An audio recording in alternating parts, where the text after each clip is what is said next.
那时上海是一个经济的枢纽，也是舆论中心。当时的新闻界就发觉到，外国的大药厂对这一个运动显然有经济上的支援，因为中医中药一经废除之后，西药一定会畅销全国。当时谣言满天飞，但具体的事实，笔者恐记忆不准确，未便写出。隋汉英是南京代表，他建议一定还要邀请2个人来做协助工作，一个是上海的陆仲安，一个是南京的张简斋。那么5位请愿代表到了南京，许多中央委员都会接见，否则就恐怕到处碰壁，一事无成。他这个建议，我们5人都表示赞成。我说，陆仲安住在蒲石路、金长乐路，我去过他家，不如我们现在就到他家中去。我们说罢就走。陆仲安是北方人，爽直得很。他说，既然你们要我出力，我绝无推辞之理。于是次日他也跟着我们出发了，只是他不担任任何名义。还有张赞臣、岑志良2人也热心得很，也不拘名义而随同出发。我们出发的那一天是3月21日，搭的是沪宁路早晨9点钟的一班火车。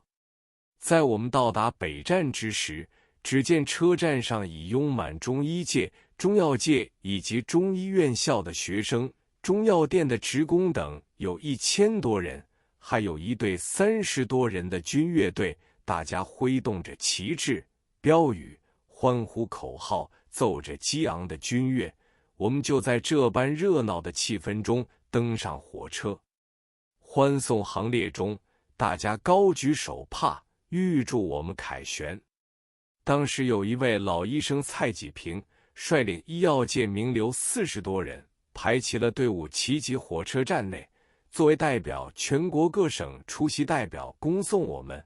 我们在上车时和他们一一握手，这时的气氛既激动而又热烈，大家高兴的真是热泪盈眶。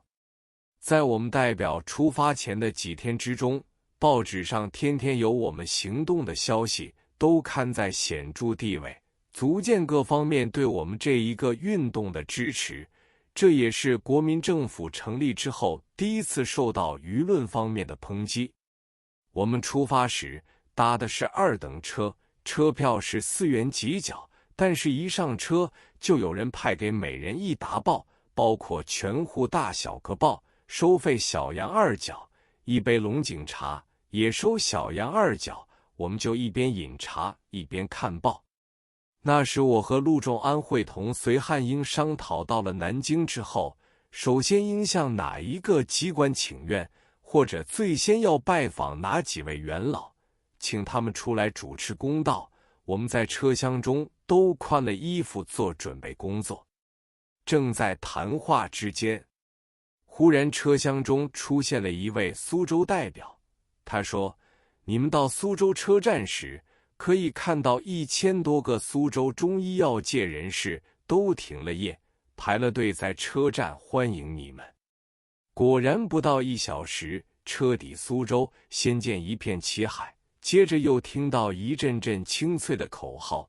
我们5个代表立刻穿上外衣，步出车厢。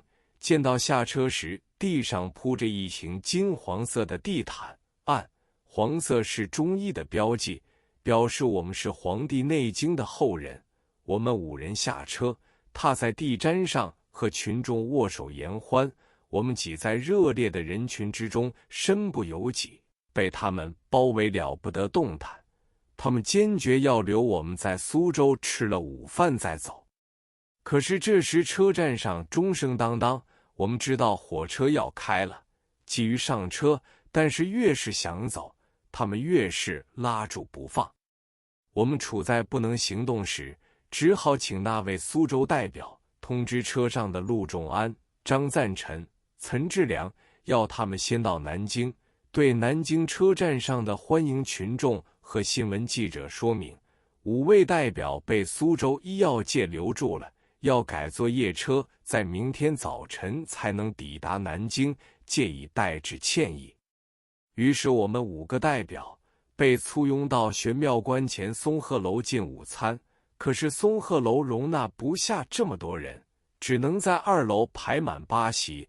大家很高兴地吃了一餐。我初次尝到一味名菜炒虾脑，认为比什么都好吃。我偷偷地问侍者，这一桌菜要多少钱？侍者吐一吐舌头说，大约要6、7块钱，表示在此地已经贵极了。吃罢之后，我见到一位医校老同学王慎轩率领中医学生200多人，手执旗帜来欢迎我们，同时又有中医3355的聚在松鹤楼下，大约也有6、700人。后来由一名纠察员指挥排列成行。等到我们下楼，一阵掌声，大喊口号，在观前街上游行起来。我们5个代表在行列之后坐了包车，随游行队伍行了好多路，到达了留园。留园本是盛宣怀姓孙的产业，那时已公开任人游览。现在日本东京著名的留园，即是盛世后裔盛裕度所主办，沿用此名。苏州留园地方大得很，也旧得很，园中有一个戏台，无形中成为苏州人的大会堂，座椅全是朱红色漆的，是清代遗物，既矮且小，好像幼稚园里儿童的椅子一般。片刻之间，我们宾主已坐满了一堂。苏州医药界领袖首先致辞，接着由谢团长代表致答词。谁料苏州代表们兼请我们5个代表，每人要做一次演讲。蒋文芳讲得头头是道，张梅安一出声，声如雷鸣，全场轰然大笑。隋汉英说一口南京话，苏州人都听不懂。我讲的是上海话和苏州话还接近。我叙述废止中医案的经过，说到了我们只靠全国人民和同业支持，中央卫生会议要是不达目的的话，外国的药商准备着巨额的款项来支持这个提案。这时人人动容，认为前途未可乐观。